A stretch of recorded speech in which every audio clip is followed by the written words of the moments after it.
Well, hello everyone. It has been 7 years since I did a video, and part of the reason for that is because I lost the password to this account. I could still upload videos, which is great, but the other part of it is just me wanting to do, you know, more research, more work on this, and I can tell you right now, the amount of therapy, the amount of time that I've spent learning more about my ACoA traits, my distinct pieces that make me me, but also that I share with all of these other ACoA people in the world, are not unlike traumatic traits, which I did mention in my original video that I made 8 years ago. I wanted to restart this. Unfortunately, I don't have the Adult Children of Alcoholics book at my whim. However, I was able to use Google to find a preview to go back to that list because I think that list is important. I think it's also important now to, this right here is my cat's fur, which is right in front of my computer. So let's just tuck that back in. He's going to hate me, but there we go. um, so the laundry list has also changed because as time has gone by, we have learned more about the psychology and the sociology associated with ACoA people. And so I'm going to continue this list, and then I'm going to actually go over the laundry list in the next video as well. So the new and improved laundry list, and there's actually like what they call like the flip side to a laundry list as well. So trait number 4, almost 7 years later, or almost 8 years later, is that adult children of alcoholics judge themselves without mercy. Oh Lord, is this true?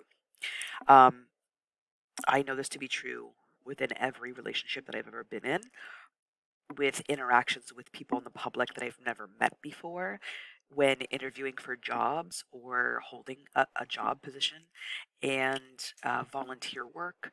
It's in everything, every single thing that I do. I judge myself based on the interaction with people or a person and how I came across in said interview or interaction with somebody. I have had lots of moments in my past where I would think of a scenario that had just happened that day, or maybe the day before, maybe last week, and I just keep replaying it in my head. Okay, this is what I said, this is what I did, but what should I have done? What would have been better? I guess it's kind of along the lines of I've had incidences where somebody might say something like, "Yeah, well, you're stupid," or have a really terrible comeback, and I have a really good comeback, but I don't come up with it right then. I wait, and I'm letting my brain process, and then 2, 3, 4 days later, I have a good comeback, and I'm like, "Oh man, I should have said that," And that is something I think that comes naturally to people that are bullied or that have had experiences where somebody is treating you um, inhumanely or in a degrading way, and I think that this is just that to an extreme. Sorry, I had to pause my video. I was having some background noise there. So getting back into this, let me say, first of all, I want to tell you my therapy journey because it is full circle, I promise. But basically, in 2012, I had hit really low points. And in 2013, I had lost somebody. And when I lost that person, even though they were not family, it was still hitting me pretty hard. And I decided to go to a counselor through our EAP services that were free. They offered 3 free sessions of EAP counseling. And I took advantage of that because I just didn't know how to manage those feelings. I had never had a conversation about those feelings. As we know, as ACoAs, we don't have those kinds of conversations. And so with this counselor, he said, there's a lot coming up here that I think are pieces that are related to your childhood and what has happened to you. And I was like, what? Like, really? You think so? And he said yes, of course, and then referred me to several people. So one of the people that I decided to see was a psychiatrist, and she was able to prescribe me medications and start me on my medication journey. And I was lucky enough that one of the first medications that she gave me for antidepressant, anti-anxiety actually significantly helps my moods and keeps me regulated and also doesn't make me feel like a robot and doesn't have a crazy amount of side effects.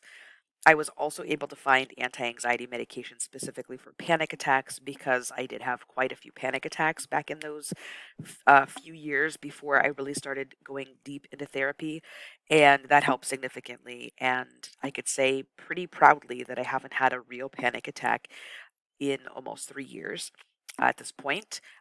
But I will tell you why I did have one 3 years ago. And after I saw that psychiatrist, I attempted to try to find those psychologists that he had referred me to, but all of them were not taking new clients, of course, which is what it's like every time you're trying to find a psychologist these days. And essentially ended up doing research on my own, finding somebody that I thought was a network, but turns out she wasn't a network. She's independent. But I did enjoy her biography. She sounded like she would be a good match for me. I started attending her sessions, and she's really the one that got me into all of the adult children of alcoholics um, detailed therapy dealing with trauma after I had discovered that I was an ACoA with my initial counselor. I was with her for a long time, and then she told me I needed to take a break from her because I had a vehicle and the vehicle had gotten stolen, and I no longer could make the really long trek to go see her, and therefore I was paying for either Lyft or Uber, and that was about $30, $25 one way, so I was paying $50 round trip. Plus, she was out of network, so I was paying an hourly rate upwards of $250 an hour. Combining those things together, $300 an hour to see a psychologist, while it is helpful for my mental health, is just not feasible financially on a teacher or an educator's salary. And so what I decided to do was take a break from her. I actually thought it was goodbye, and I felt really upset about that, of course. She's like, I know that you have fear of abandonment issues. Oh, my cat might come by right here. Yep, there he is. Sorry, don't look at the butt. And because of the fear of abandonment issues, I knew I was going to struggle with that, but I really wanted to make her proud in that, look, I can go out into the world now. I've done a lot of work on myself, and I can go out into the world and find a different therapist that is in network that can help me out just as easily, but cost significantly less. And I did find a therapist eventually. Again, a lot of people not seeing or taking new clients, but I did find a new one right around the same time that my mom was diagnosed with stage 4 cancer. Unfortunately, the stage 4 cancer diagnosis made me feel the need to see a psychologist more because I was dealing with anticipatory grief, uh, the problems or the issues that my mom and I had already because of being an ACoA, but also how she had treated me um, versus my other siblings versus, her husband, who is my stepdad. And again, judging and being somebody that judges myself the harshest. Um, I would play the victim, or I would think I was a victim in almost every situation. So I had a lot of churning feelings that I wanted to deal with before my mom passed, and I started seeing this new therapist, which she was okay. She was doing her job, but at some point, the psychologist said, I'm getting dropped from your network, which was kind of the whole point of going to see her, was to have an in-network psychologist. And then um, I wasn't able to see her for a few months, and I kept calling. She told me to keep calling the insurance company, which, hey, isn't really it's not really my emotional labor to take on, right? She's the therapist that got dropped from the from my insurance, from in-network insurance, because she did not complete her licensure in a certain amount of time or something like that. And so she told me to keep calling them, and I did call them a few times for a few months. And then I said, you know what, I'll just let her call me when she's back on the in-network group, and she never did. And so I did feel abandoned, but I was also kind of like, you know what, it's fine because I know that I have a good therapist that I could go back to if I need to. And at that time, right around when I got dropped from her psychology, um, psychological sessions, therapy sessions. My mom had passed, and I was struggling with that. But I reached out to Hospice of the Valley, which, by the way, Hospice of the Valley is an amazing group of volunteers and paid staff workers that work around the clock to make sure that people are dealing with the loss of loved ones in a very sensitive, passionate, at your pace way, because, of course, every person is different. And what I found was that they were just amazing, supportive people. They came to the house when my mom was put on hospice at the house, and they checked in with us and they kind of guided us through end of life stages and what that would look like. And through them, I learned that they offered counseling sessions and bereavement sessions. And so I started going to group bereavement sessions in downtown Phoenix, and those were great, but I felt they weren't enough. So then I asked about one on one counseling, and I did that for a while as well. But when it came down to it, you only get 13 months, I think, with the one on one counseling after the person has passed. And I kept having these things pop into my head that were negative. And this is what I mean when I say I'm my worst judge. I used to have these thoughts before therapy, before medications, of just like, I wish I was never born. If I wasn't born, then my mom could have went to college. If my mom went to college, she could have been successful. If she would have been successful, she wouldn't have been poor. If she wouldn't have been poor, she wouldn't be complaining about her life right now. And so she'd be in a better place. And so I would just kind of like da da da da da da da da connect the dots between things of, if I wasn't born, all of these good things could have happened, right? But that came from being an adult child of an alcoholic, and how we were treated, and how we didn't talk about feelings, and how um, the emphasis or the focus was really on the alcoholic parent, and then the one that is supporting the alcoholic parent, or possibly ignoring the alcoholic parent and just pretending things are normal. See previous videos. But the concern that I had moving forward was that I was going to struggle because my mom left this world um, in a pretty disgusting way, to be honest. She was only 52, and it was quick, and it was too much to process.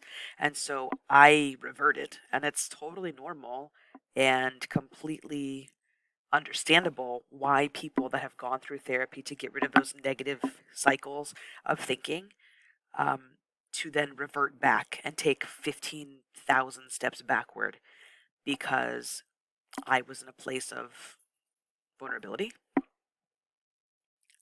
I didn't want to be vulnerable.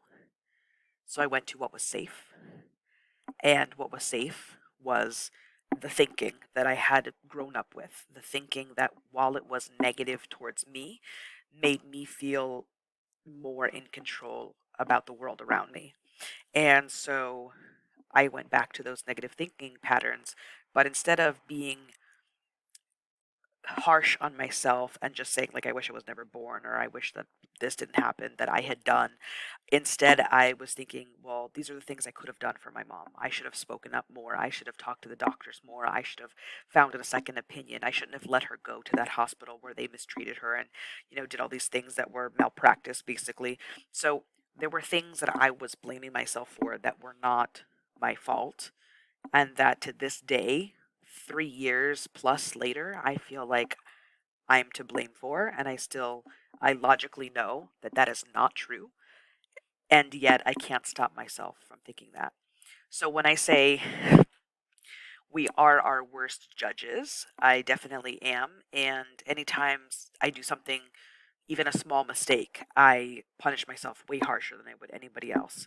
Um, in that sense, I am a hypocrite. I will tell other people, don't blame yourself for this. This isn't your fault. Make sure that you don't uh, put this all on yourself. But then I do the exact opposite.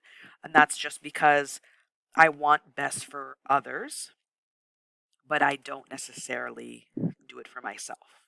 So that's what I wanted to say about this particular trait that Dr. Janet W. Has in her book. I do want to go over the laundry list, so I'm also going to do that on the next video. But hello and welcome back, and thank you so much for joining me. I'm hoping to upload videos periodically so that everybody can continue the ACoA journey with me. A decade later, I'm still learning, so welcome.